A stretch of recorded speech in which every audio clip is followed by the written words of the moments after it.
The problem with democratic politics is, and spin and 24-hour news and whatever, the person who inevitably comes to lead the country, and I think that questioner had it right, is going to have to reflect the strength of belief in the country itself. So if you went around, like Christopher, bagging all the churches and anyone who believed, I think it'll be a long time before that happens, and I would be very surprised if it ever did happen. You could be an atheist, but I don't think you'd go around telling everyone that you thought everyone that was a believer was an idiot. Sally Warhope. I think I think there's just no way the United States... Again, applause for a cheap point. It's encouraging. I think that there is no way the United States would elect a president who was not a practicing Christian of some sort in my lifetime. I just cannot see it. I mean, interestingly, they were ready to elect a woman, and I think they would have if there hadn't have been an Obama there, but there's just no way. In fact, I think that's probably going backwards in American culture at the moment. Australia, I don't think people could care less. Christopher. Well, my only point would be, I'll make a quick point about the United States. It's a good thing that atheists are not banned from holding the office, because we would have missed Mr. Lincoln, for example. And in my opinion, Mr. Jefferson and one or two other people probably worth having. But as late as in England, the life of James Stuart Mill, in America, the life of Benjamin Franklin, they were quite well-known, publicly secure, confident, professional thinkers who didn't think it was advisable to let people know what they thought in public, because that's how dangerous it could be in a pious regime. And it seems that, and all people of faith can apparently congratulate themselves upon it, that faith still demands professions of faith by people who don't hold it, that are by definition hypocritical. So congratulations to religious opinion for bringing that beautiful thing about in what's supposed to be a secular democracy. Okay, no doubt we're going to come back to religious questions shortly, but you're watching Q&A, the unpredictable program where you get to ask the questions. If you'd like to ask a question in person, go to our website, register to join the studio audience. We'll change subjects now for a while. Next question comes from William Mackenzie. Is great talent an excuse for paedophilia? What are the panel's opinions on the Roman Polanski situation in Switzerland and America at the moment? Waleed. Can someone explain to me why... I actually don't understand the argument that he shouldn't be brought before a court. I just don't understand it. Right. I'm happy for someone to convince me. Well, there's an argument in France. He's very talented, so he shouldn't therefore face trial. No, but have you caught up with the news? It's all changed. It's changed today, which was interesting. The French have backed off. Hillary Clinton has said it's a legal matter. The Polish leader, I think, has backed off, even though he's married to someone who's supporting Polanski. And a Hollywood serious communicator has a blog or something where the anti-Polanski responses are running 100 to 1, and the New York Times has come out and argued against him, which is an interesting phenomenon.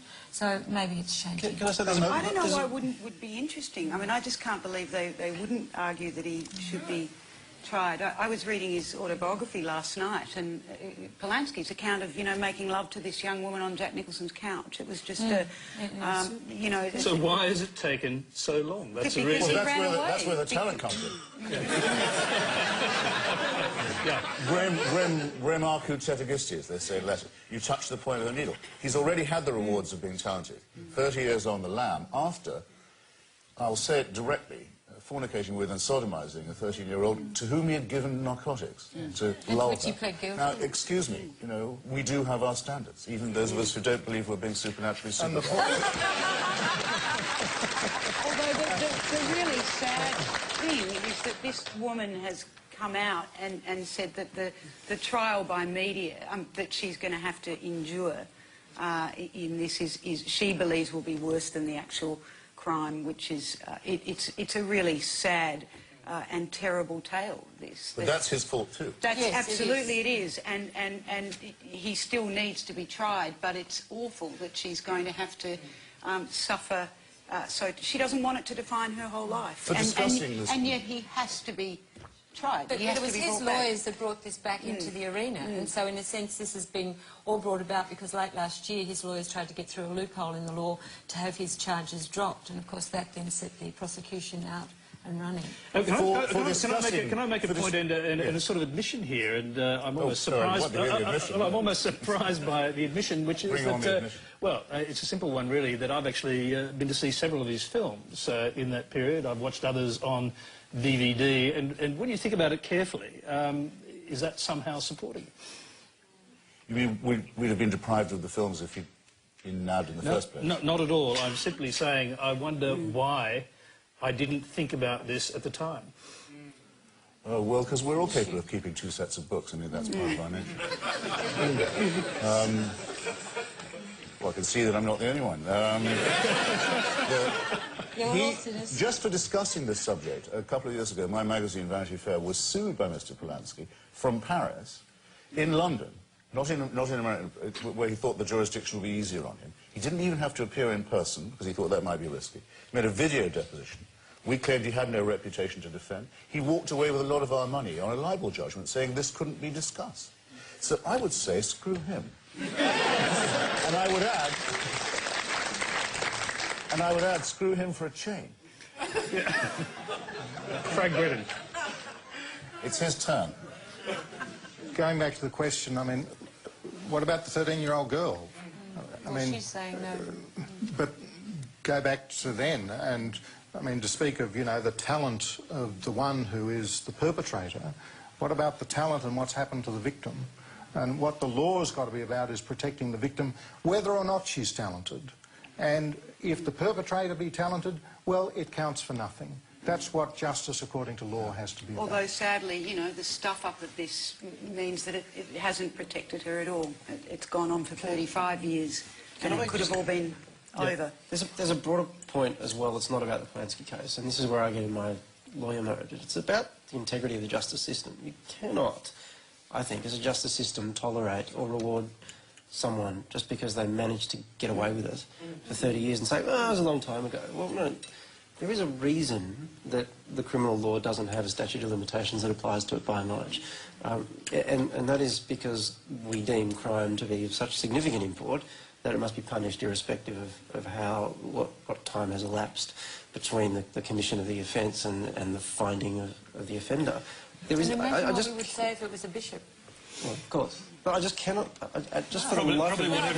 Probably what everyone on the panel actually has been saying. So, you're watching Q&A, the live and interactive forum where you ask the questions. Our next question comes from Bazda Yildiz. Why is it that the Islamic country, Iran, is the threat to the peace in the world and not the Zionist? Is it America's support of Israel? Well, hundreds of people are getting killed in Gaza and West Bank every day with the support of America.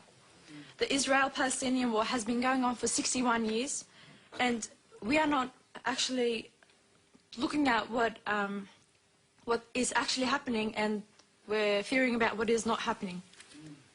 We're fearing about something that hasn't happened. Okay, Sally Warhouse, you want to pick that up? And I might add, by the way, we had a number of questions asking why Iran's nuclear program and not Israel's is the illegal one. Look, this is it's a tragedy. I think with Israel and Palestine, it's something where it almost takes half an hour to sort out what has to happen. You know, the Palestinians need a state. Israelis need to feel secure.